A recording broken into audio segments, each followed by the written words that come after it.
when these lights go down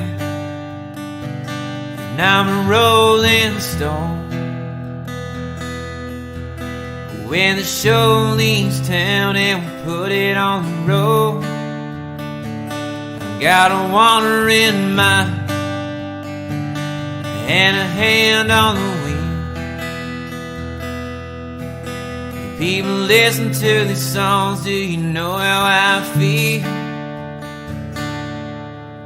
'Cause this ain't some rhinestone bit, and this ain't some circus show. Son, this is pure cowboy shit, ancient daddy's rodeo. No, it ain't his rodeo. Hey everybody, thank you for joining us today and welcome to Cracker Culture, the podcast for real Floridians, featuring Ford O'Connell, and I'm Smokin Joe. Before we get started, let me tell you about our sponsor, Farmer Joe's Fresh Market. Farmer Joe's is located at 1401 Southwest Pine Island Road in beautiful Cape Coral, Florida. Farmer Joe's has all your produce needs and your grocery desires. Farmer Joe's, everything you need for the holidays and even things you didn't know you needed. So come on out to Farmer Joe's. Great to see you, Ford. We're just a couple of wake-ups away from Christmas. Are you and Sarah ready for the holidays? We're going up to see the in-laws in Pittsburgh. Can you believe we're going to go to the Steelers-Raiders game, and I think that the kickoff temperature is going to be like -1? No, So, yeah, at that point, I'll be ready to come home to Florida immediately. Well, Ford, it's the giving season, but we've been stuck in giving season for what seems like forever. With this omnibus bill, it seems like we are giving to Ukraine, migrants, and the gender deranged. I'm going to show a video right fast, and I want to get your opinion on what this bill's giving to the rest of us. So we got one little clip up here. Randy, you brought the bill. Why don't you go first? I brought with me the Omni, 4,155 pages. When was it produced? In the dead of the night, 1:30 in the morning when it was released. Now, people argue that it's conservatives' fault. You don't have the Christmas spirit. Somehow you're holding up government. Well, whose job is it to produce this? The people in charge of spending, the people in charge of both of the parties. When did they know that this would be necessary? Well, it's in the law, September 30th. You got 9 months, almost 10 months, to produce a plan, to have a spending plan. They weren't ready on September 30th, so they voted themselves 90 more days. They weren't ready last week either, so they voted themselves another week. And now we have it at 1:30 in the morning this morning. But what's the clamor? The clamor is to vote. Vote now. Let's get it done. Why are you standing in the way of spending? Well, the real question is this. What is more dangerous? What is more dangerous to the country? $1.1 trillion in new debt, or as Republican leadership likes to say, oh, but it's a win. It's a big win. We're getting $45 billion for the military. So which is more important? Which threatens the country more? Are we at risk for being invaded by a foreign power if we don't put $45 billion into the military? Or are we more at risk by adding to a $31 trillion debt? So Ford, Rand Paul put it out there pretty good, but what does this offer the American people? I mean, what does it, like is it offer some type of security that we need to know about? No, what this omnibus spending bill is, this $1.7 trillion bill, it's a bipartisan betrayal of America. And Rand Paul's absolutely right. You're going to add $1 trillion onto our already $31 trillion debt. What does that mean to the average Joe? Very simple. Prices are going to continue to go up, and there will be no repercussions for doling out this type of ridiculous money. Yeah, well, and then I seen, I really have a problem that Marco Rubio is one of them that actually signed for this omnibus bill to pass. That's the problem. We need to hold the Republican senators who vote for this accountable. And let me say why. You could have gotten a better deal, as Rand Paul pointed out, if you push it into January when the Republicans control the House. because if we did that, I promise you we wouldn't be spending $575 million essentially on family planning and abortions due to climate change. There wouldn't be a $3 million trail for Michelle Obama in Georgia, and there would probably be some sort of border security. Can you believe in all of this? We're going to give out money to Jordan, Egypt, Oman to secure their borders, but we're not going to secure the southern border in America. This is insane. Well, and you know, look, we all know that the Ukrainian President Zelensky and his wife were in D.C. and talking about getting a gift. They have been handed gifts just unbelievable. His wife just went on a shopping spree in France on our dime. When will the American people say enough's enough? We already have sloppy spending within our own system. Now we're giving it to other people to go spend our taxpayer money. I don't understand. Well, I think you're absolutely right. I think we need to talk numbers for a second. Essentially, the U.S. government has given Ukraine for its war efforts $100 billion. Okay, that is 80% of what the entire world is given. And to put this into context, the Russian defense budget each year is only $65 billion. There is a lot going on here, regardless of how you feel about Ukraine, that we seem to be sending so much money, and nobody else in the world is sending to this cause, but we are. But there's no stopping point. This bill is a 9-year guarantee to keep spending. Well, that's exactly the problem. They're never going to stop spending because in Washington, there's no incentive to ever balance a budget or to ever reduce the rate of growth. It's really unfortunate. And most Americans, frankly, I know they lead busy lives. They don't understand. They say, well, we can balance the budget in Florida. Why aren't we balancing the American budget? And the reason is that there is no law that says you have to balance it. And what happens is lobbyists get in the ears of the Washington politicians and they write the bills. I promise you, none of them have read that 4,155-page monstrosity, and they don't really care to because they're never held to account. Yeah, you know, I look at it from a common sense perspective, and I'm a reader. You're not going to hand me that many pages to read and me be able to do it in the time frame they've had, and I read a lot. But you'd have to read 4.5 pages every minute for about 18 hours straight just to be able to say you actually read it, let alone understood it. Well, is there any hope for us being able to rescind this or stop this bill now that they voted on it?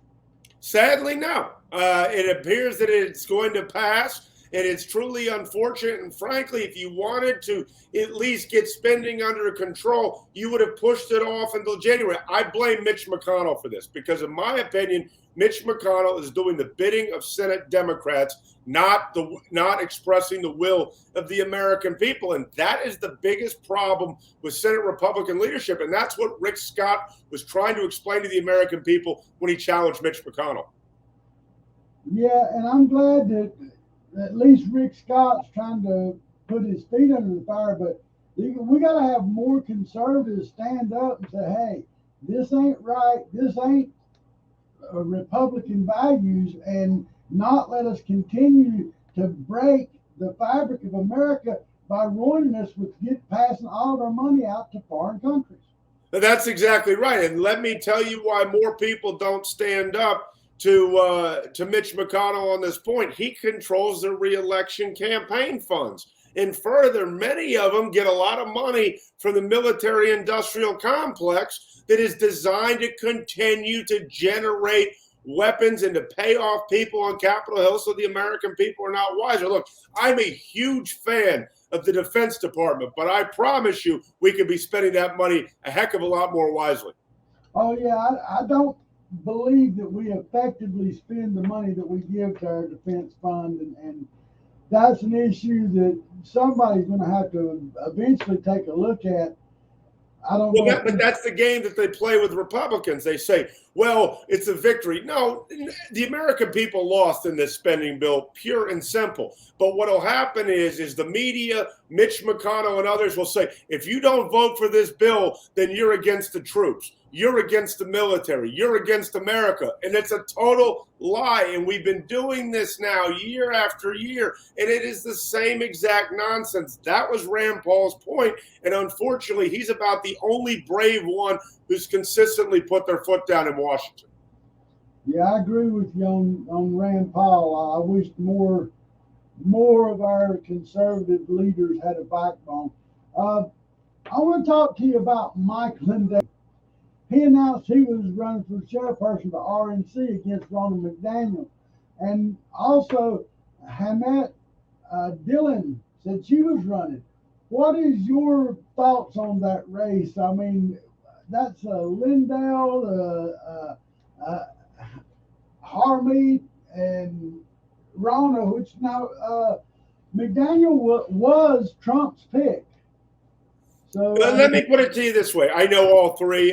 Believe it or not, I actually went to the same law school as Harmeet Dillon at the University of Virginia. Look, I'm not a fan of Ronald McDaniel. Something has to change. The status quo cannot continue to hold. You know, the definition of insanity is doing the same thing over and over and expecting a different outcome. Look, here's the deal. There's only 168 people that get to vote for the RNC chairmanship. And right now it appears that McDaniel has, we'll say 100 of 168 votes. That could change before the election, but I do think that she's going to wind up, sadly, being reinstated unless Dillon, Mike Lindell can continue to strip away at that base and possibly change the race. I will say this, it's an uphill climb, but I will say the status quo can't hold. Well, now let's take Rona out of the equation. If it came down to Harmeet and Lindell, what's your prediction there? You know, I think they'd probably go with Harmeet Dillon, and the reason is because she's actually a committee woman out in California. She's been working on the election of Kari Lake, as you've seen that they're in court. She has she's tight with President Trump, has worked and knows the players and understands a little bit more about the confluence of conservative values, but also the in the weeds stuff that a lot of people don't pay attention to, which is how you win elections. That is not a knock on Mike Lindell whatsoever. I think Mike Lindell would be a breath of fresh air from a fundraising standpoint, from a marketing standpoint, but this is really about tactics and understanding that you're really responsible to 168 RNC committee men and women. Well, that's going to be interesting to see how that unfolds. And like I said, I've had a lot of people who are personally interact with Mike Lindell and have told me how impressed they were with his intelligence once they've sat down with him. I totally agree with you. This is, again, not a knock on Mike, because I'm looking at it from the vantage point of the 168 people that get the vote. You and I don't get to vote on this race. So when I look at it that way, I mean, look, Mike Lindell is a successful businessman who is a dyed-in-the-wool conservative and who understands that America's in decline. And for that, I have to tip my hat to him. Yeah, well, I tip my hat to him for jumping in with all the controversies going on around who he is and his affiliation with Donald Trump and January 6th. I mean, he really has took it on the nose for a lot of things here lately. What's ironic here is, Lee Zeldin, who barely lost the New York gubernatorial race. Here's a guy who's a little bit more moderate, and he even says, we got to change chairman. So I think that should tell you it's not just sort of the America First crowd. You got the moderates saying the same thing. The question is, I don't necessarily know that they have a lot of options. And again, it comes down to that 168 people that get to vote, and those are the only people that get to vote. Well, Harmeet actually, she parroted off of Rand Paul saying that a lot of Republicans are spineless. I'm going to show you a little video of He's right. Well, absolutely. I think Rand Paul is completely correct. And, David, no one's ever accused me of having a lack of spine. And so what I want to say is this is not about personalities. It is not about pointing fingers. It's about a reality that we have not won elections in successive election cycles. And I am looking at that as a Republican grassroots person who's come up through the ranks. I'm an unpaid person at the RNC for my political work. And I see that if we don't change leadership now and provide a vision, provide a plan for dealing with the new laws about how we vote in this country, provide some strong messaging, and provide the leadership that is needed from a party chair when you don't have the White House, we are going to lose in 2024.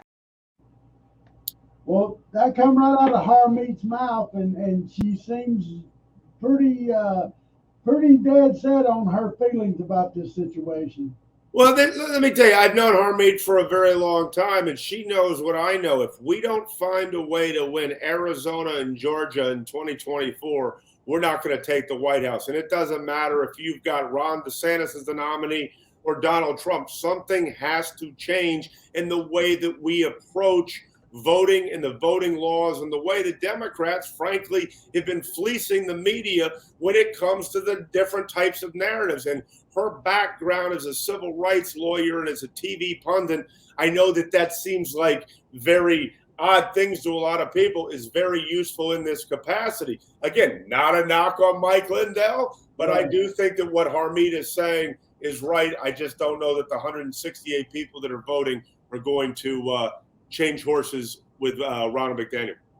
Well, I haven't. I'm glad that you know Harmeet, because I haven't really followed Harmeet much before this, and I know that she's a California Republican, and they tend to be a little different than East Coast Republicans. I mean, yeah, look, that's your hesitations are exactly right. You know, it's not about whether at this point, when it comes to RNC chair, it's about fundraising, it's about election tactics, it's about messaging. It's always better if they are what I would call, a good Florida conservative, a good Texas conservative, but it's a really tough job. And I'll tell you something, over the last 20 years, the RNC has had terrible chairmen. I think probably the two best chairmen we had was Reince Priebus. And remember, Reince got a lot of grief. And also a gentleman by the name of Mike Duncan that was early on in the Bush years. And other than that, we've had Michael Steele, which I think we'd all agree is probably the worst RNC chairman of the last 20 years. And how that guy ever got to that level, I don't know. Well, there's a lot of conflict in the GOP, especially with the clubs, the different organizations and stuff. Here in Southwest Florida, the REC is under new leadership. The New America First committee that was elected is seeing a very immature pushback from the establishment people that they succeeded. Quite embarrassing to see grown adults, most of them are older than myself, stooping to childish levels like taking all the toilet paper, taking all the paper towels, refusing to hand over the financials in a timely fashion. It's just very childish. This behavior is not Republican. This behavior is repulsive. It is repulsive, and they're acting, you're absolutely correct, they're acting like petulant children. Who takes the toilet paper? Okay, like honestly, that is just so JV.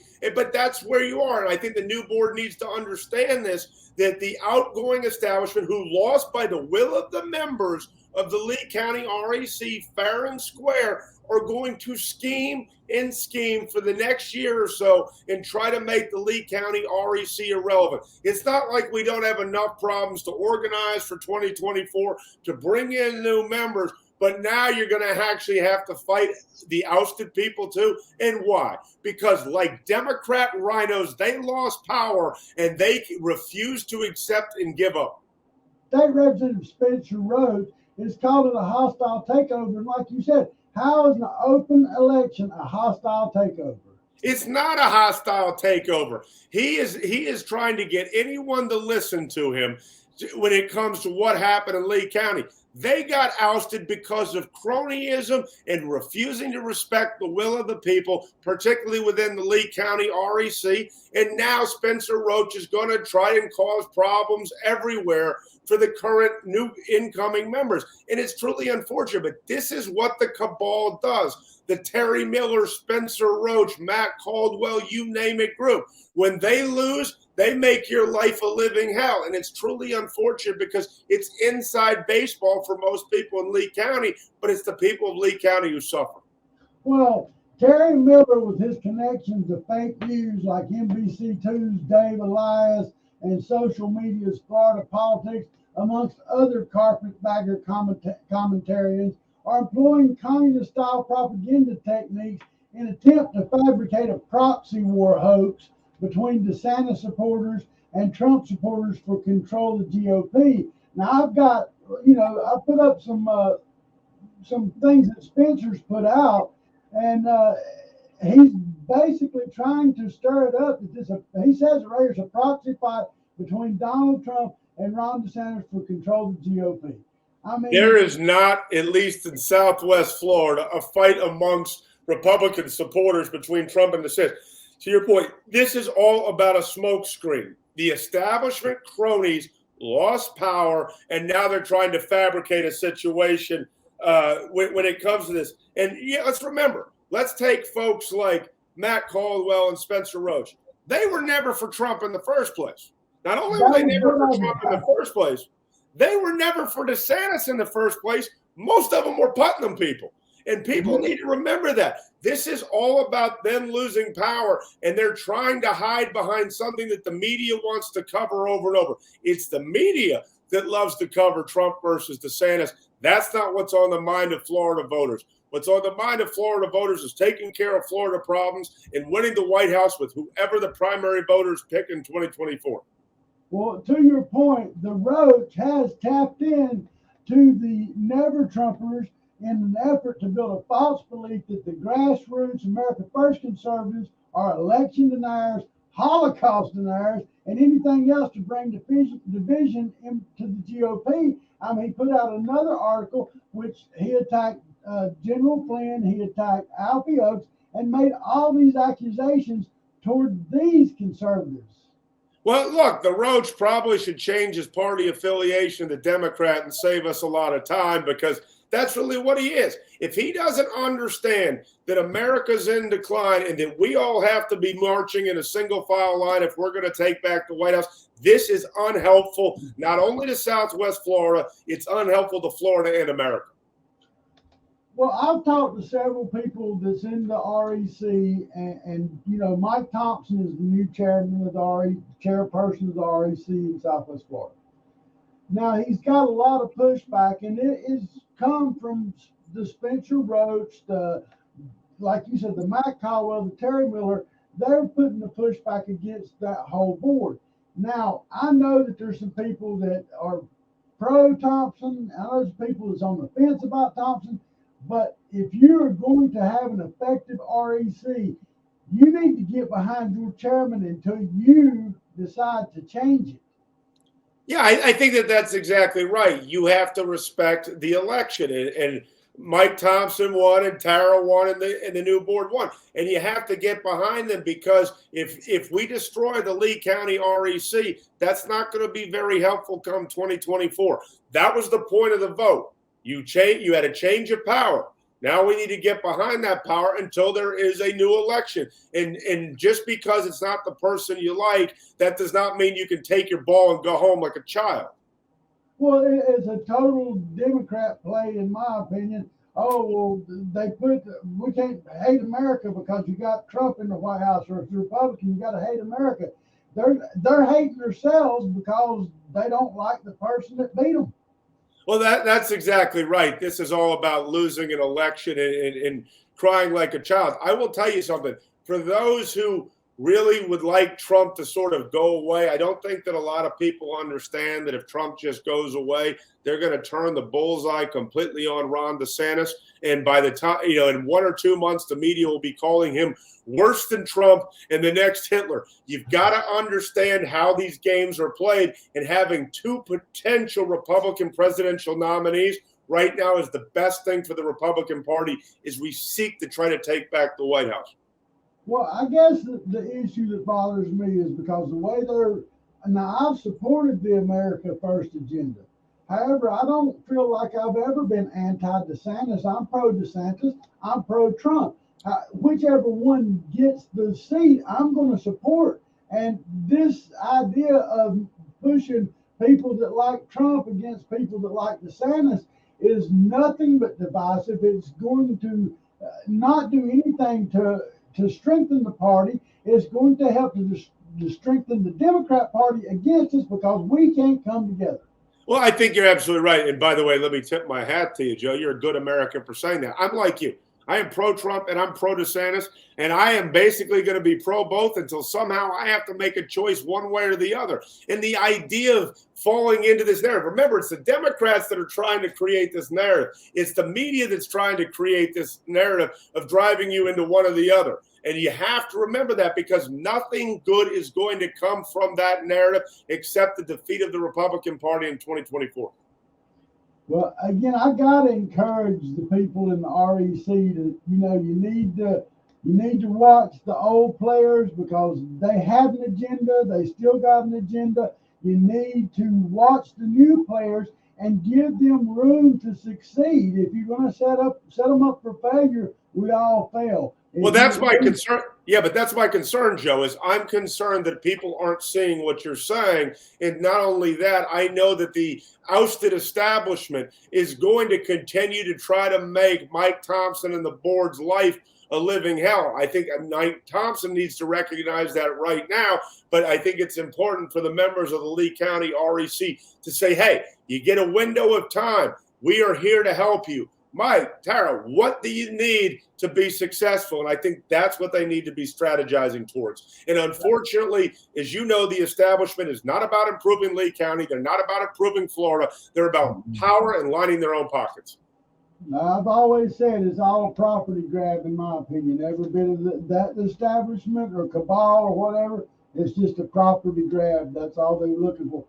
But, when I've talked about you need to get behind these guys and support them, I'm not saying you got to like it, but if you're not in there and you're not at least putting forth an effort to help better the party, then what we have is a flawed system yet again, and people that are on the other side, and you're worried about people on the other side. We're always worried about the Democrats. When you got people like Spencer Rhodes and media outlets like the Long Island Con Job here in Florida that are doing everything they can to dismantle the school system, to dismantle the GOP, and you're worried about Democrats. It's time to worry about the bad players in our party. Well, I think you're exactly right. I think that the bad players of the Republican Party are far worse than the Democrats. Not only that, I wish the bad players in the party, when it came to a general election, would fight the Democrats as hard as they fight the Republicans.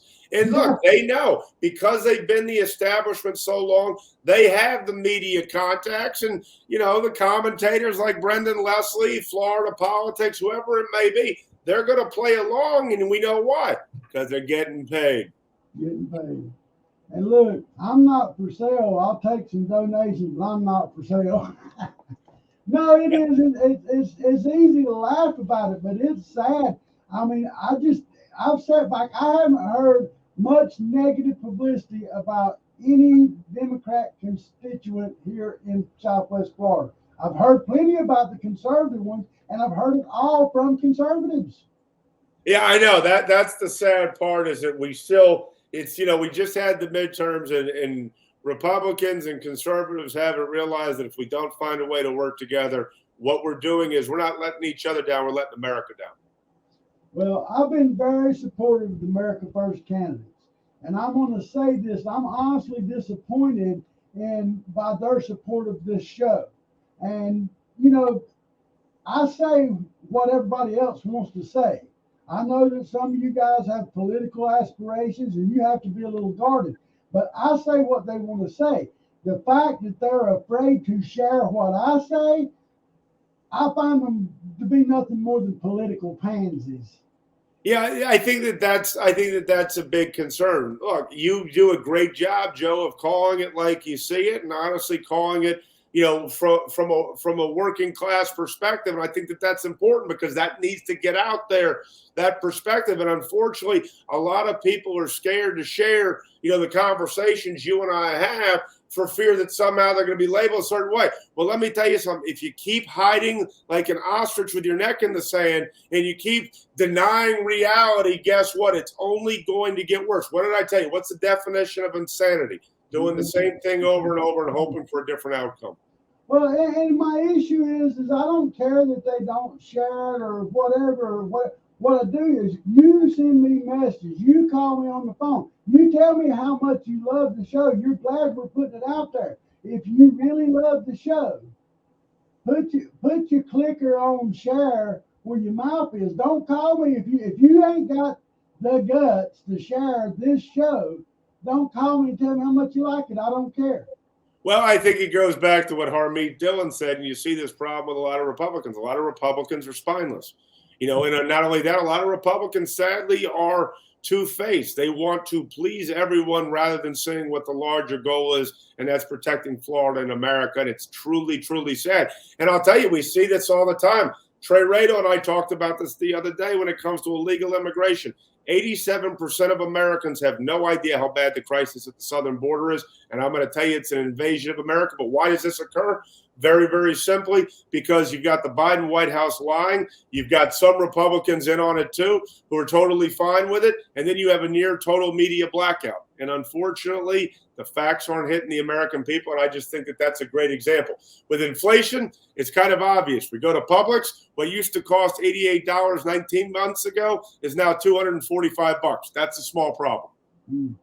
Well, and I'm seeing it all over. People have spent way less money this year during the holiday season. The people that I'm seeing in my personal circle, and it just like yesterday, we went through the parking lot of the department store, and about every corner there's somebody needing help. We're in a hurricane. We just had a tragedy. I understand it, but it's got to the point where it's uncomfortable to even as a person to go shop because of all the people that need assistance. And then we turn around and we watch our own Republicans sign a bill to send all these millions of dollars to Ukraine and help the border migrants. I mean, what the hell about average little Johnny and Sue here in Florida? Look, I absolutely agree with you. We've had a hurricane, a terrible hurricane that's displaced tons of Southwest Floridians and who are still trying to put their life back together. And then you have this Biden economy, inflation. And what are we doing? Again, what have I always said about Joe Biden? He's better being the president of the rest of the world than he is better than being the president of America. And I think that that's where you get this entire mindset in Washington, D.C. I should be helping the rest of the world when in reality you should be taking care of your neighbor in your own backyard. And unfortunately, politicians on both sides of the aisle have forgotten this. And what's happened is the American working class has essentially become almost a joke to politicians. And unfortunately, that's the majority of America. Americans want help. They don't want handouts. And that's the tough part.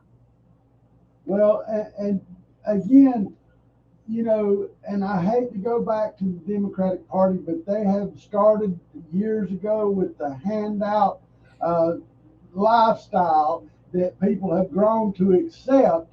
And now you've got people that the handouts ain't what they once was, and now they've resorted to the begging tactics. And that's exactly what it is. It's either you built them up so much by giving them everything that you could, and now you've got no more left to give, and now they want more. It's going to be the same way with Ukraine. Well, this is a great point that you bring up, and I mean, to keep it on subject, I think there's something like 20 states right now where essentially the government benefits are higher than the wages that they were making before, and that's the entire socialist playbook to get you on the dime. The other thing is, particularly with the younger generation, the idea of work might as well be a curse word, because we've taken away the dignity of work over the last 40 years. And as a result, America is a weaker country because of it. Yeah, I'd like to see one of these new kids around 16 out baling hay like I did when I was a kid. It ain't going to happen. But I promise you, they can make a much better TikTok video than you can about hay. Absolutely. Well, Ford, I'm glad you joined us today. I hope you and Sarah enjoy your time with the in-laws, and I hope you have a wonderful Christmas and a wonderful New Year. I enjoy our times together, and I hope that I'll see you again next week. You got it, my friend, and Merry Christmas to you and Jesse and the family. Thank you, Ford. Folks, we love you, Florida. Love, peace, and gator grease. We'll see you soon. Merry Christmas.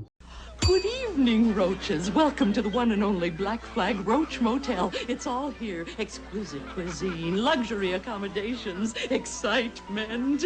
Just two at a time, please. There's plenty of room.